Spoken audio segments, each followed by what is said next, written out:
வணக்கம் அன்பு உறவுகளே. இன்று அமெரிக்காவினுடைய நியூ ஜெர்சி மாநிலத்தில் கொடும் பனி புயல் வீசிக்கொண்டிருக்கின்றது. ஏறக்குறைய 19 அங்குலம் அளவிலான பனி. நடந்து செல்ல முடியாத அளவுக்கு, முழங்கால் அளவுக்கு இங்கே என்னுடைய கால் புதைந்து இருக்கின்றது. அடுத்த அடி எடுத்து வைப்பதற்கு சிரமம். வீட்டிலிருந்து 2 அடி எடுத்து வைப்பதே மிக கடினமாக இருக்கின்றது. இருந்தாலும் மக்கள் வெளியில் செல்வதற்காக தங்களுடைய வீடுகளில் இப்பொழுதே எல்லாத்தையும் ஆரம்பித்து விட்டார்கள். நாங்கள் அடித்து முடியட்டும், அடித்து முடிந்ததன் பின் வலிப்போம் என்று இருக்கின்றோம். கைகள் விரைக்கின்றன.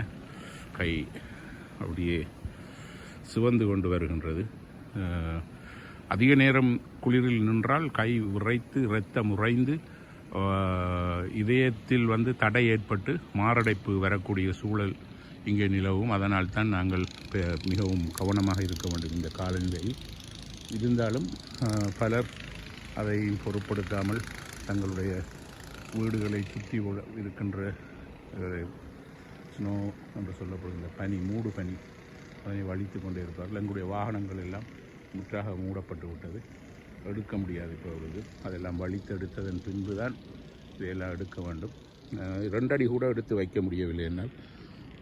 அவ்வளவு மிக மோசமான புயலாக இருக்கின்றது. மரங்களில் எல்லாம் வெண்பூக்கள் பூத்தது போல் பனித்துகள்கள் மரங்களை மூடி கிடக்கின்றன. பெரிய மரங்கள் எல்லாம் காற்று அசைகின்றன. சில சமயங்களில் முறிந்து விழக்கூடிய சூழலும் இருக்கின்றது. மரங்கள் முறிந்து விழக்கூடிய சூழலும் இருக்கின்றது. இந்த வாகனங்களுக்கு மேல் விழுந்தது என்றால் எங்களுக்கு காப்புறுதி திட்டங்கள் இங்கே இருக்கின்றபடியால் அவற்றை நாங்கள் பெற்றுக்கொள்ளலாம். இருந்தாலும் இந்த காலநிலையில் வெளியில் செல்வது மிகவும் அபாயமானதாகவே கருதப்படும். ஒரு 2 நிமிடம் கூட வெளியில் நிற்க முடியாத அளவுக்கு கடும் குளிர். கைகள் எல்லாம் குறைக்கின்றன.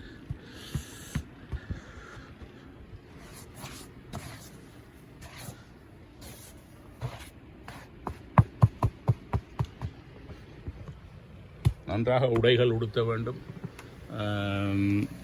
இப்பொழுது நான் உடுத்தியிருக்கின்ற உடை உள்ளுக்குள் ஒரு உள்ளங்கி, அதன் பின் மேலால் ஒரு தேர்மல் என்று சொல்லப்படுகின்ற உடலை சூடாக வைத்திருக்கக்கூடிய ஒரு பனியன், ஒரு உள்ளாடை, அதன் மேல் ஸ்வெட்டர் என்று சொல்லப்படுகின்ற அந்த பருத்தி வூல்ஃப், அது அந்த நூலில் நெய்யப்பட்ட ஒரு மொத்தமான ஆடை, அதன் பின் மேலால் இந்த ஜாக்கெட், தொப்பிக்குள்ள ஒரு தொப்பி.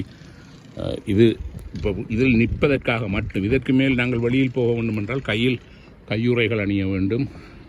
பெரிய ஜாக்கெட், விண்டர் கோட், அந்த ஜாக்கெட் அணிய வேண்டும். மேலாடை, பனியாடை அணிய வேண்டும். நடுங்குகிறது இப்பொழுதே. என்ன, கை நன்றாக சிவந்து விட்டது.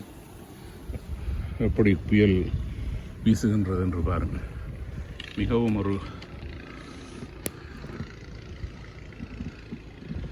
இப்பொழுது நாங்கள் அளவுகோல் வைத்திருக்கின்றோம். அதில் இப்பொழுது 19 அங்குலத்தை நெருங்கிவிட்டது. சில இடங்களில் அதற்கு மேலாக கொட்டியிருக்கும். எங்களுடைய இடத்தில் இன்று 19 அங்குலம். இந்த முறைதான் நாங்கள் இவ்வளவு பெரிய ஒரு புயலை நாங்கள் எதிர்பார்க்கின்றோம். அதுவும் தொடர்ச்சியாக 3 நாட்கள் வீசப்போகின்றது. நேற்று ஆரம்பித்தது. இப்பொழுது 12 மணி நேரம், ஒரு 18 மணி நேரத்தில் 18 அங்குலத்தை தாண்டிவிட்டது. இன்னும் இது தொடர்ச்சியாக இப்படியே வீசப்போகின்றது. 24 மணி நேரத்துக்கு மேலாக இன்னும் வீசப்போகின்றது. ஆகவே ஏறக்குறைய நாங்கள் இந்த 36 அங்குலத்தை அது நெருங்கும் என்றுதான் நான் நினைக்கின்றேன். அதற்காகத்தான் இந்த அளவுகோலை நான் இதில் வைத்திருக்கின்றேன். மிகவும் ஒரு அற்புதமான அழகான காட்சியாக இருந்தாலும் மிகவும் ஆபத்தான ஒரு காலநிலை. வெளியில் செல்பவர்கள் மிக பாதுகாப்பாக வீடு திரும்ப வேண்டும். அதனால் யாரும் வெளியில் செல்ல மாட்டார்கள். வாகனங்கள் எதுவுமே வீதியில் இல்லை. வீதியை துப்புரவு செய்கின்ற பணியாளர்கள் மட்டும் வீதியில் நடமாடிக்கொண்டிருக்கின்றார்கள். இதுதான் இன்றைய அமெரிக்காவினுடைய நியூ ஜெர்சியினுடைய காலநிலை. உங்களை எல்லோருக்கும் எனது அன்பு வணக்கம். நன்றி. மணிவண்ணன் ஏகாம்பரம்.